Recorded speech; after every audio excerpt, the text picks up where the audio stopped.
Hey everyone, it is 3 o'clock and we are here on Zoom with Nicole Hamm, who's a candidate for Jacksonville City Council District 4. And we are also streaming live to Facebook at the same time. Thanks for tuning in with us. Today's conversation is happening on Zoom. For those of you joining us on Zoom, we do have a few ground rules. First, mute your microphone so that we can hear Nicole and everyone else speak clearly. So muting microphones really helps. Use the chat box for questions. That's a great way for us to monitor your questions and then deliver them to Nicole. If you can't find the controls on your screen, just hover and they'll appear. And the mute your microphone looks exactly like the microphone. And the chat box looks exactly like a chat box that's up on the screen. We do have an agenda today because it goes by really fast, these town halls. We're going to meet Nicole. We'll have the presentation of the topic and a little bit of discussion. And then at the end, for those of you on Zoom, we also have a survey. So today's topic is about voting and why it's important. Early voting has already begun for this primary election and special election. We have a lot of volunteers out in the field at the voting precincts in the District 4 area, and we sure do appreciate these volunteers who've been out in the hot sun and heat, just sign waving and getting people excited about voting. We've even got our younger generation stoked to encourage people to vote. And it does begin with encouraging our young people to get out and vote and understand why voting is important in our country. So I'd like to introduce you to Nicole Hamm, who is a candidate for Jacksonville City Council District 4. And District 4's boundaries, if you're unfamiliar, are about Atlantic Boulevard to JTB. And then it's around like 295 west to University Boulevard. On the website, NicoleHamm.com, you can definitely click on the boundary map. There's a District 4 page, and you can click on that boundary map and really zoom in and see if you do live in District 4. But no matter whether or not you live in District 4, voting is important. And I'd like to throw this over to Nicole now. I've enjoyed catching up with Nicole in these town halls. I enjoy talking with her because she's not afraid to engage in difficult conversations. So I'm going to stop screen sharing and turn this over to Nicole. Awesome. Thank you so much, Lisa, for that introduction. And I can't believe we're on our third week of a town hall. It seems like it's just gone by so fast. So I'm really excited about where we're going and what we're up to next. So today we're talking about voting. And as Lisa mentioned, early voting has already began and will continue until August 16th. And then election day is August 18th. So contrary to popular belief, August 18th is technically your last day to cast your vote. So you have all of this time now to get out and vote and exercise your civic responsibility. But August 18th that's it. At 7 p.m., the polls will be closed and the ballots will begin to be counted. So if you haven't already, please get out and vote. Actually, while we're here, how many people are already registered to vote? I know Lisa's a registered voter. Shelly is. I know my mom is, even though she's in a different state, but she was a very active voter in Florida. So we've got everybody on our Zoom that's registered to vote. And if you are not registered to vote, you still have time to register for our general election in November, which is what you're probably hearing about right now. November 3rd is the big date because it is, in fact, when we decide our presidential election. So if you are not registered to vote, you can still register to vote to participate in the November election. However, the time has passed for registration for the primary, which is this August. So if you haven't, you still got time, and we still need your vote for November. So please, please, please get registered. And if you are registered, Shelly, Mommy, Lisa, and anybody out there on Facebook land, have you already voted? Because early voting is open. Shelly, have you voted? Lisa, have you voted? Yeah, total thumbs up on that. I actually did vote by mail, which was the first time I've ever done that. I was a little like, well, I don't know, but I thought I wanted to try it to see what it would be like to vote by mail, to receive the ballot and the instructions for the ballot. Could I figure it out and follow it? And supposedly I'm going to be able to track my ballot to see if it made it, to the election office. But yeah, I've absolutely voted. Shelly, have you voted? I have not, but the library right around the corner does the early vote, and I'll be going this week. Okay, awesome. So if you have not voted and you are registered, please vote as soon as you can. I am myself guilty of waiting to the last minute for nearly everything, but this is too important to wait till the very last minute. So, and our early votings are actually open on the weekend. So you have time. If you work full time during the week or your week looks a little crazy, you have Saturday and Sunday to actually early vote instead of putting the pressure on yourselves until Tuesday, August 18th. So please get out and vote, vote, vote, vote, vote, vote, vote. One thing, Nicole, because we were out at those voting sites, it's, waving signs and everything. I don't see like it even being an issue to early vote. You don't have to worry about anything because you just drive up, you vote, and you're right back out quickly. My husband said he went and early voted, and he's like, I pulled in, the poll workers were like, yay, we have a voter. And then he went in, did it really quick, and he was right back out the door. It didn't take any time at all to early vote. I voted today, and it was super easy. I went in and I filled out my ballot and I walked right back out. Of course, I had my mask on to be safe and proactive of the current climate of pandemic that we're in. But it was extremely easy, and that's why it's kind of nice to get out the way now before we start seeing next weekend get really kind of tight, because now we're getting down to the wire, because next weekend will be the final weekend of early voting. So after next weekend, it's a wrap. You will only have the opportunity on the 18th. So please get out and vote. It is so important. And what time can you vote? I mean, because if you can do it like Monday through Friday this week, right? You can go Monday through Friday. And actually, if you are on Facebook, in our Facebook group about voting, I actually dropped the early voting locations and times in a PDF that I pulled directly from our Duval Supervisor of Elections website with all of that information. It's between 10 and 6 p.m. Every day, including Saturdays and Sundays. And it's at library. So whatever is more convenient for you, whether you are physically working somewhere and there might be a location closer to the corner, whether you're home and there's just something more convenient by your house.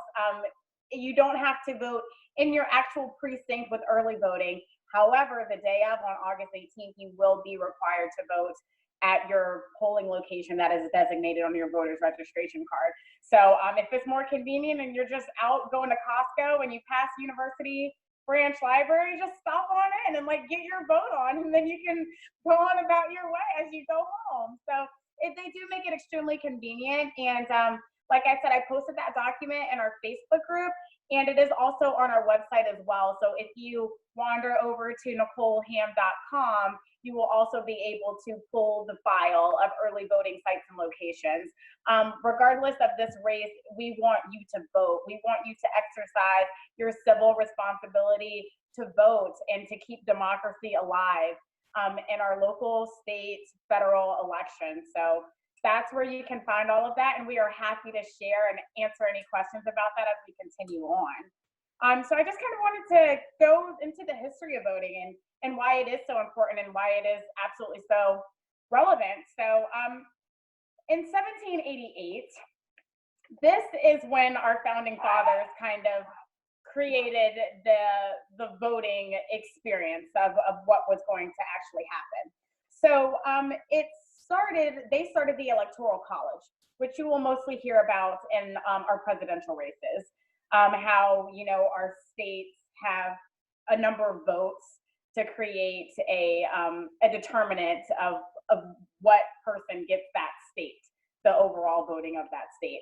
So that's kind of how it started.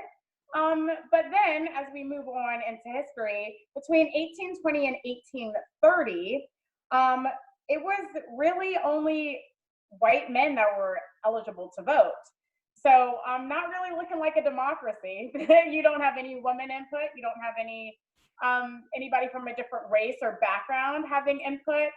So then, people are kind of like, this doesn't really make sense. And mind you, slavery was still very prevalent at the time. So even though we had black men, black men were not allowed to vote. So in 1840, women began suffrage and advocating for their right to vote. Elizabeth Stanton is probably the most famous, and I actually did a report on her years ago as one of the leaders of the women's suffrage movement. But this was really important when people started to realize that society doesn't just look like one person or one race or one gender. And so if we're going to have a democracy that represents the interests of all people, then all people should begin to start being represented. So women, knowing women, they start to take that on and start to fight for women's right to vote. So then you've got the parties, right? We always hear about Democratic and Republican parties.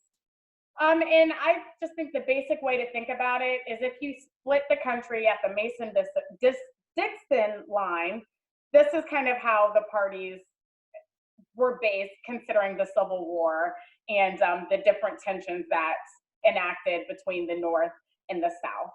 So you had the parties kind of starting to get divvied up into perspectives and ideologies and values and all of those things, which are important because you wanted to mobilize, organize, and strategize. And when you had saying that there's this umbrella of things that we as this group believe in and we as this group believe in, you tend to get more support and more people to navigate as those leaders in different parties began to advocate for those umbrella values that they were representing with people.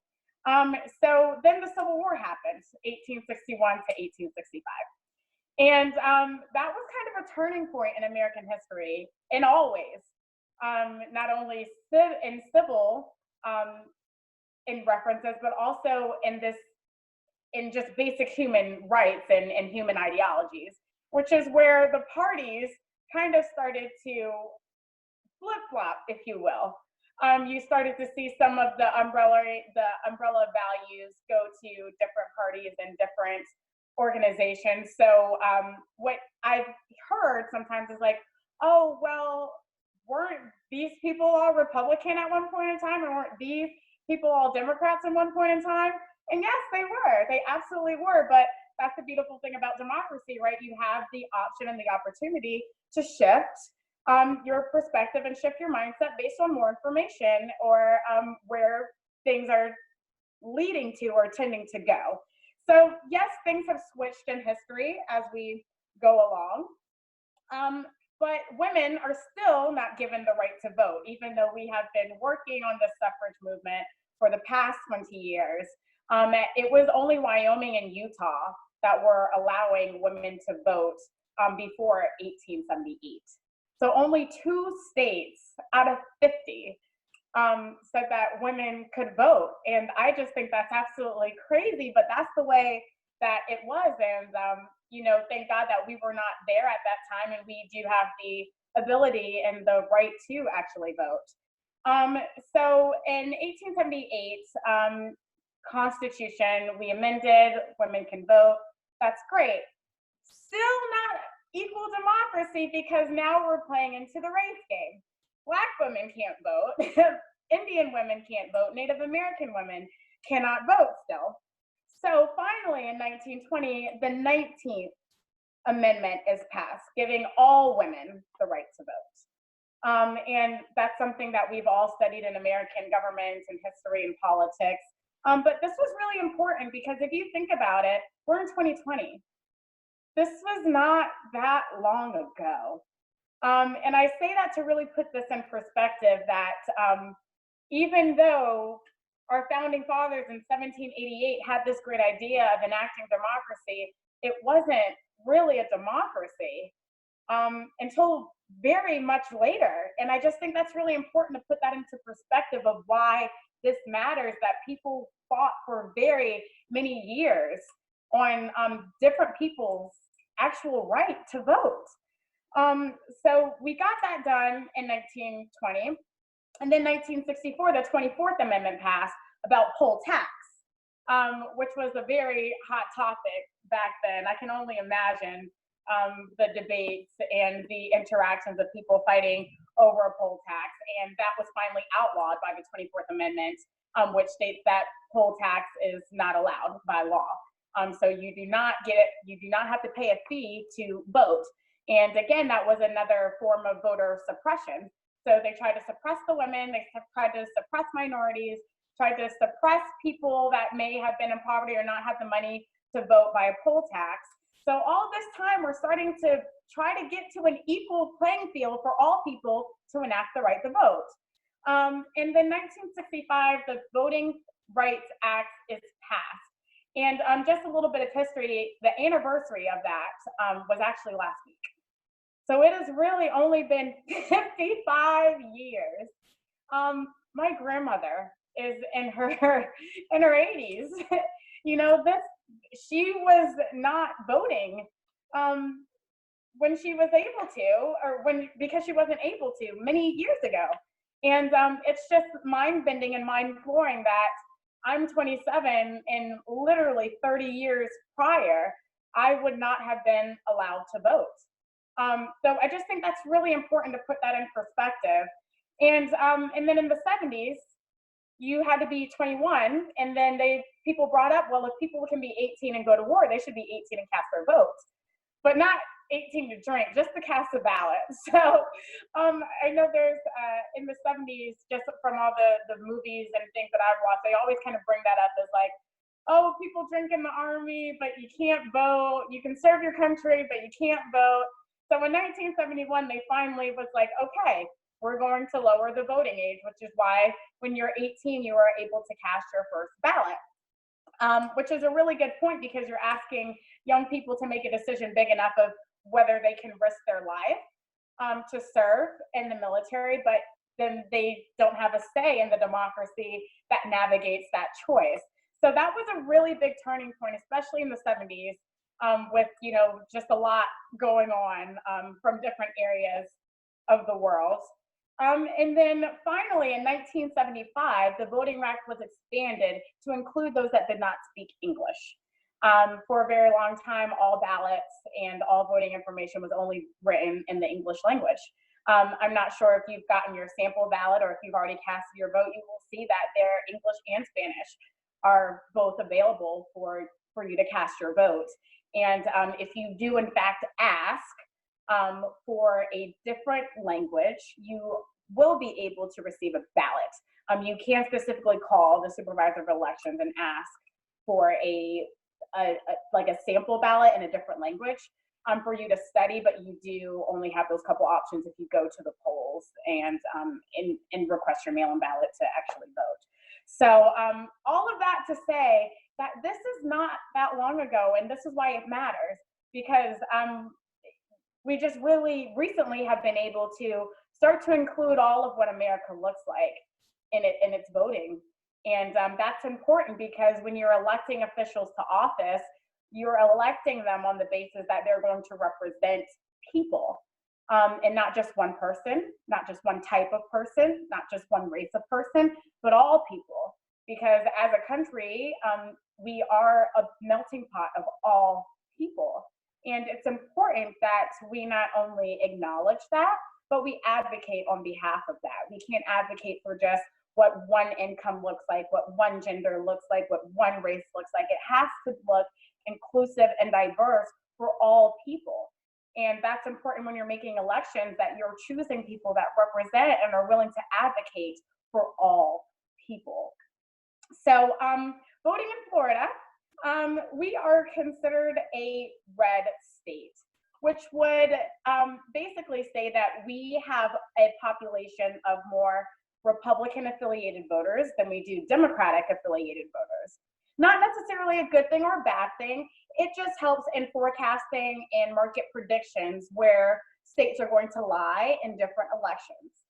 And they can break it down by not only states, but congressional districts, by council district, by Senate district. There's all these ways to pull your area apart. Well, in Florida, we are a closed primary. So in primary elections, you must be a registered voter to a major party to actually vote. If you are an independent or you are a non-affiliated party person, then you are not allowed to vote in the primary. As primaries are typically used to designate a party nominee. Side note, our election is actually really special because all people can vote, even if you are an independent or a no party affiliation. And that is because that we are not running on a typical primary schedule for the local election as we would. This has been squeezed in perfectly to allow our current council person to run in a separate race, but also allow this race to discover its next council person or go into a runoff in November for a actual designated elected official. So with this particular election, if someone gets more than 50% of the vote, they will automatically be declared the winner in your next District 4 council person. If that does not happen, then it will take the top two candidates and move them into the runoff for November 3rd, which is when we vote on Congress and our presidential election. So, and there's three of us in a race, so it's probably unlikely that one of us will get 51% of the vote. So what everybody is looking to now is who are going to be the top two. And again, why it's so important, because if you don't know and you don't vote, then you're starting to navigate what your elected official looks like just by not voting. So even not acting is still an action. It's still leaving room for another person or candidate to fill that space, and less of a tight strategy of who will actually be the elected representative. So this is important. And I actually spoke to a gentleman this morning as I was making phone calls, and he said, oh, well, I'm an independent voter. I can't vote. And I was like, well, this is a special election and you can vote, and it's important that you vote, especially as an independent, because I was once registered independent and you don't have many opportunities, especially in a special election like this, to kind of cast your ballot or be heard in a way that isn't closed, as opposed to open when I was just voting in very major elections before I kind of got myself together and was like, I guess I need to pick a side so that I can really enact my civil responsibility to vote in all things, rather than just the big things. And I know that that was a struggle for me as an independent. I didn't want to be tied to one side or another. But, you know, I think that you have to remember that policy will always top party. And if you listen to someone's policy and their plans and their purpose, that should be more important than their party. And I encourage you, when you're doing your research on candidates and when you're filling out your ballot, that you understand where people stand on policy and priorities in their platform so that you are making the best decision. And even though party does have something to do with that, really listen to policy and what their plan is. Because at the end of the day, we want to make sure that we are electing the best people into our office to represent us, that will do right by this community and by the people that live in it. So like we said, it's a civil responsibility, a civic responsibility.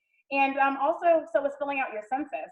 This only happens every 10 years, and it really determines our federal funding. So even though this has nothing to do with voting, but it's still important because it is a responsibility that we have as individuals. Just by you filling out the census for Jacksonville, that's $10,000 in federal support that we could be getting. So if you and your husband and your 2 kids, if you fill out the census, marking what's going on, your income, how many kids, where they go to school, all of that information is compiled, and then next year or 2 years from now, we'll be able to see where our federal funding looks like for Jacksonville, Florida, all of that good stuff. And so that's also extremely, extremely, extremely, extremely, extremely important. If you have not gotten a letter in the mail, you can always go online to 2020census.gov and fill out your census.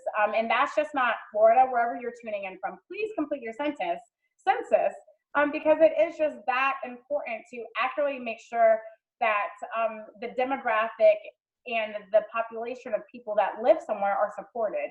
And if you are not a documented person, you will not be asked that question on the census. I know that can be a concern. I heard from a woman that is a concern for some people that she knows. That question is not on the census. You can still fill out your census and account for your body and your family, even though you may not be a documented citizen.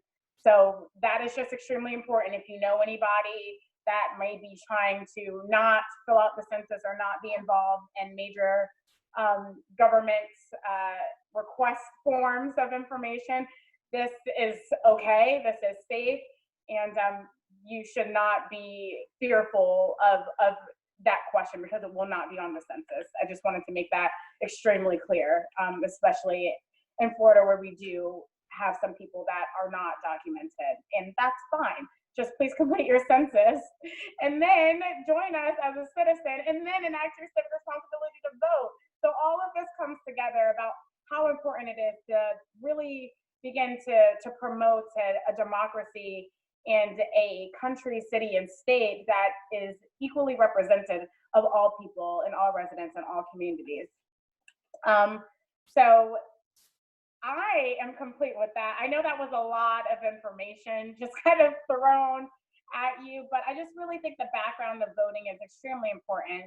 Because when you look back at maybe you're talking to some of your relatives or friends or family, this wasn't that long ago where some people just did not have the opportunity to make their voice heard. And now that we have that, we should actively be doing so and engaging in our local, state, and federal politics to make sure that we are all heard and at the forefront of the decision making that drives this amazing country. So thank you for that, and I'm happy to kind of engage in a Q&A. Great, thank you. One interesting point that's been brought up is, I know we get very charged up about the national elections and the galvanization of the two parties.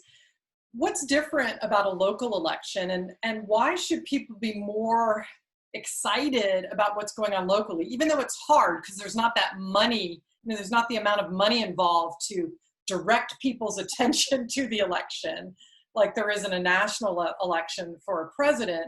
But the local election has a lot of value and maybe significant impact. So would you speak to that a little bit? That's what I'm hearing. My favorite hashtag right now is local elections matter, because they really do. These are the elections that will directly impact your day-to-day life. So for example, even just speaking from city council, your city council people are the ones that advocate for a piece of the pie of the infrastructure budget. They advocate on what's done with your parks and your roads.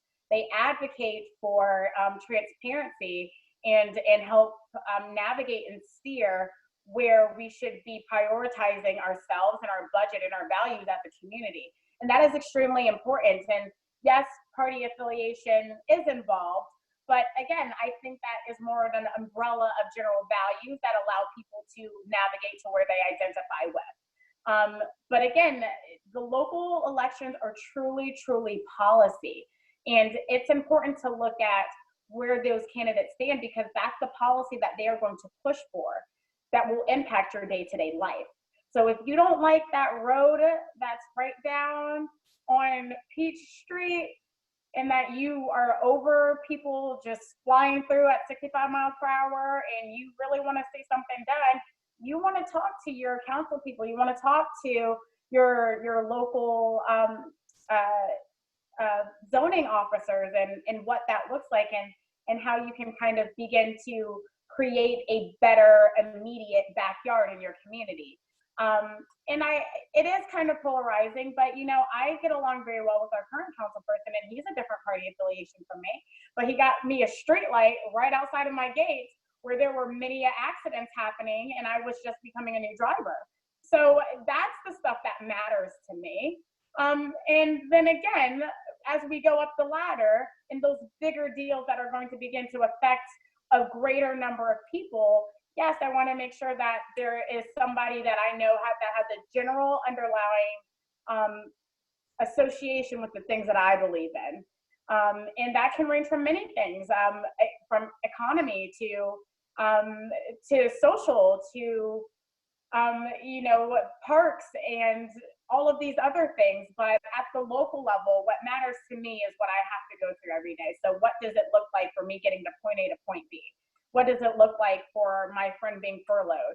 What does it look like for the person that's trying to pay their JEA bill, but also doesn't know if they're gonna have to figure out back rent and facing eviction in the next month? Those are the things that impact my day to day that my local elections are going to impact. And even on the state level as well, your state representatives and your state senators are fighting those battles as well. So I think that's just extremely important to note and to be mindful of. And yes, the parties are great and everybody's kind of got their identification, but I encourage people to look at policy and to look at what somebody is willing and able to do for you on your behalf. And make sure that that is something that you align with, rather than looking at if there's a D or an R next to their name. Look at what they stand for and look at their priorities and make sure that that is something that works for you. That's a very fair point that I'm also seeing a lot of information and chat about, is the ability to research candidates and how much transparency candidates provide on their websites or on their social media. You know, are they really communicating their message, or is it, you know, kind of just a few thin sentences without a full expository of really where they stand? And you know, what's the value of researching a candidate? Yeah, I mean, researching a candidate is extremely valuable. And one thing that I absolutely love is that you get a sample ballot as a registered voter. So you can have something in your hand and say, Monday night, I'm going to look at these state representatives that they're asking me to vote for.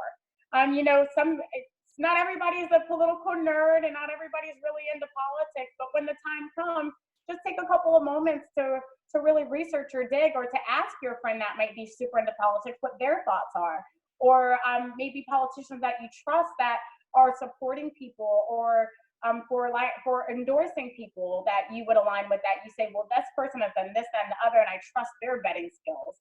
And candidates are proud to say all of those things and mention all of those things. So if you're not familiar, I can only speak for myself. On my website, there is a tab called Priorities, where I drill down into the priorities and of what I want to do and what I think our biggest issues are. And then there's an endorsement tabs of organizations that have vetted me and asked me tough questions about where I stand, and those also represent where I am as well. So just speaking from personal, I've been endorsed by a few unions. And that matters to me because I advocate and I want to support working class people. And that's the epitome of a union, is working class doing what they need to do to support themselves and their family. So that matters to me. You know, I may not be supported by another organization, but that's okay. It's making sure that I am aligned with an organization that aligns with my priorities and what I'm going to work towards. And I think that's important. And even though maybe my entire 5-year plan of infrastructure is not out there, and my entire plan of empowering our small businesses is not out there, you have an idea of what that looks like. And then there's also contact information, and where you can reach out and get more into that. And that's why we do make these phone calls and we do respond back to people that want to dig deeper, because you know, that matters. And we want to make sure that we're getting that information, and if you have any specific questions, that the candidate is able to answer them. So any forums that you may see that are being live streamed through Facebook or Zoom are important. That requires very little time. And you can just say, well, I want to know about State Rep 12 in my area because that's what my voter card says. Then just tune in for State Rep 12 and hear what they have to say. You know, and even though everything might not be on the website, you're also going to hear their passion, you're going to hear their voice, and you're really going to see their demeanor about where they stand and what they're really going to advocate for. So I think a lot of organizations are doing a fantastic job of getting information about elections out to the people. I mean, there are just so many that I would go into overdrive trying to thank them all. But it's important because it's making that information accessible. They're the ones that are reaching out to the candidates, getting them signed up, letting them know what's going on, and asking the questions that the public is providing so that your question is being heard. And if it's not being heard, I encourage you to reach out to that candidate and just ask. I respond to every message, every contact form that's filled out. I want to be accessible and transparent so that I'm earning your support and earning your stance and your value on the policies that I'm promoting. So yes, research, and whether that's doing it on your own and taking an hour to go through websites and Facebooks and Twitters, or whether that's finding, oh, they're going to be on Facebook Live at Wednesday at 8:30, I'll tune in. Like I said, candidates are proud to promote where they're going to be speaking and where they stand. So just do a little bit of research. I promise it's not hard. You know, there's voter guides on the Times Union and WJXT, Ballot Ready, Ballotpedia. A lot of stuff is out there, so it won't take a lot of time or a lot of energy, but I do encourage you and invite you to just ask and research and make sure that you're casting a very well thought vote. Thank you, Nicole. We only have about a minute left before we want to head into the wrap up. So maybe just a quick conversation about, you know, in this current primary special election cycle, you know, is it safe to vote? There are people who are like, I don't know, is it safe to be out there voting? Or that question's been in the air. My experience has been, yeah, it's safe to vote, you're fine. But would you speak to that? Yeah, absolutely. So our supervisor of elections is doing everything that they can in precautions-wise to make sure that it is safe to physically go to the polls. If there is any doubt in your mind that it is unsafe, I encourage you to request a vote by mail ballot. Actually, we're past 10 days out. So that kind of cutoff is past. You can request a vote by mail 10 days prior to election. So yesterday would have been the last day to request. So I do apologize. So now would be your best bet is to take early voting. And if there's something like that, then maybe you try to go at the very beginning of the day before there's a lot of foot traffic, if possible. Or maybe you go later towards the day where maybe the afternoon crowd or the after work crowd is kind of settled, and that way there's not as much interaction. But unfortunately, the mail-in ballot deadline has passed. So early voting is your only option as far as right now. If you want to avoid just having to go to a designated station where you're most likely going to wait in line depending on the day because it is so busy and so anticipated. And then also, you know, take a note for the next election in November. This isn't it. The buck doesn't stop here. So if there's any indication or you go early voting and you don't like it, as soon as you can, request early voting from the supervisor of elections or request your mail-in from the supervisor of elections, and they'll get one to you for the general, and then that way you don't even have to worry about it. And like you spoke to, Lisa, you'll be able to track your ballot and be able to make sure that it gets to the right place. And I know that our post office is working extremely hard to make sure that all ballots are received and processed in a timely manner. So again, also another reason why not to wait till the very last minute so we don't have a voting fiasco. But yeah, just, you know, keep in mind important deadlines. And like I said, at least on my website that I can speak for, is we try to make sure that those deadlines are very clear for you and that you can click a button and be led to the elections website to see what else you need or any other information. So just, you know, just stay abreast of dates and what you feel comfortable with. Thank you, Nicole. Yeah, everybody, early voting has begun. You can early vote this week. You will see volunteers out at voting sites this week, and you'll know it's an early voting site just because you'll see all the signs everywhere and people waving signs at you. I have heard that at early voting sites, especially like Monday through Friday, the busier time is 10 to 1. And so after 1 o'clock, it may not be as busy if you're a little bit concerned. And early voting is this week till August 16th. We would love for you to volunteer for Nicole Hamm's campaign for Jacksonville City Council. And we have a form on the website that you can fill out. It's NicoleHamm.com. There's a contact form and a volunteer application. Fill out either one. And as Nicole said, she does a tremendous job of keeping track of contact information from individuals and responding.